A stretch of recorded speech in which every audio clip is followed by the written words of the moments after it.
be coming at you guys with what I think is like a really useful video for the times we are living in. Like many of you, this week I started school. I didn't know I was gonna be starting school until about a month ago, but yeah, life update there, I guess. I'm starting my master's with the University of Miami in music business. And my program, before the pandemic, it was gonna be online if I did this program, and so it's completely online. It's not like it was designed to be in person and all of a sudden became online. It's just an online master's. So yeah, I have taken online classes before in high school and in my bachelor's degree. And so I have a good bit of experience with online classes, and so I figured I would share some tips and tricks and things that I like to consider, just because online classes can be really hard, especially if that's not what you signed up for. So here we go. 5 tips to navigating online classes. So tip number 1, I think this one is probably one of the more important ones. They're all really important, that's why there's only 5. But if I had to pick one that I was like, really like, this probably would be it. So I think the hardest part about taking an online class is a lot of times home is kind of your place to relax and to chill and like not be super focused on working, if you will. And so I think it's important to really just make sure you eliminate as many distractions as possible. And I know that's really, really hard. I know for me, I like keep my phone on me at all times. It's pretty much always on ring.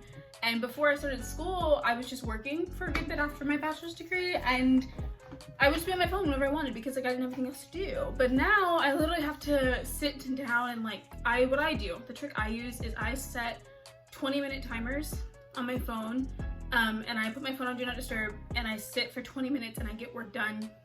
And then I take about a 5 to 10 minute break just to like be on my phone and exist as like a blob. But then I do it again, and I do that in just cycles until I get whatever I need to get done, especially if I have like a good chunk of time. For homework, that's what I do. It just really helps me to focus and to eliminate big distractions. With that though, I also think it's really important, if possible, have your own space in your house where you can do work that's just for your work. So that way you're not like tempted to like, I don't know, try to read your textbook in bed because you're gonna fall asleep. Keep those types of things separate so you're really able to focus and dedicate, you know, your mind and your headspace to doing what you need to get done. Tip number 2, a lot of times online classes you have to like log into like a certain website, whether it be like Blackboard or like an ELC or just some type of online database that normally is like where they hold all the class information. For me, luckily, I don't have any mandatory Zoom calls, so that can be a good thing and a bad thing. Without the Zoom calls, it's kind of more on me to be structured and actually attend class and make sure I'm doing my work. So my number 2 tip is to log in as often as possible. Sure, you're gonna log in and you see like what's due when and all that, but things can change on a daily basis just like they would if you were in person in class. And so I think that making sure you're on top of your work by logging in and making sure you're reading through stuff and, you know, keeping track of your deadlines and things is gonna be super helpful for your success. Tip number 3. So tip number 3 kind of goes to tip number 2, just staying organized. For me, I find that to-do lists really help me.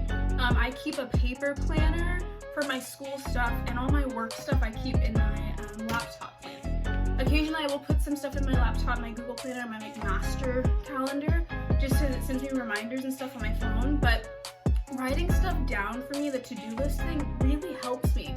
Being able to cross stuff off makes me feel like I'm actually getting stuff done. And that helps me really stay focused, stay on task. Also, writing stuff helps me remember it. That's like a scientific, psychological thing where writing it literally does help it get in your brain better, which is why you should take paper notes. Take notes by hand if you can.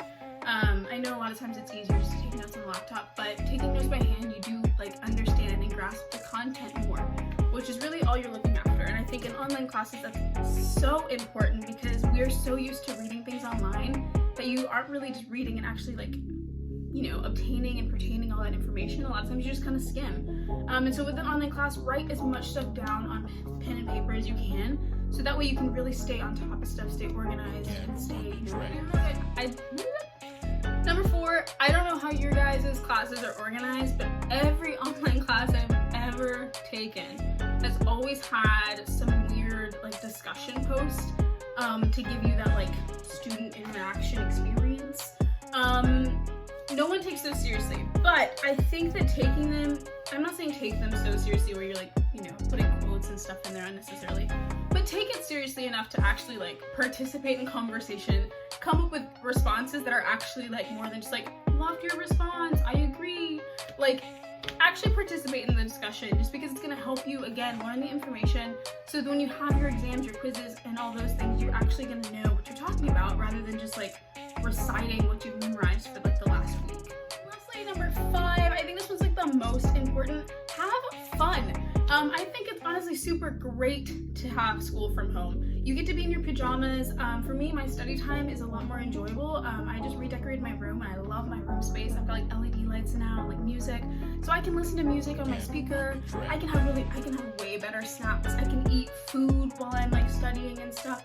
I can be on FaceTime with a friend and we can both do our schoolwork. There are just so many options that you now have at your fingertips, because you're in the comfort of your own home while you're doing this schoolwork. So don't like take that for granted. I know it definitely brings its challenges, but at the same time, like, I think it's kind of fun. You're not hanging out with your friends anymore as much, but you can still see their faces and still have a great time while learning, you guys. So, I wish you the best of luck with this school year, whatever that may look like for you.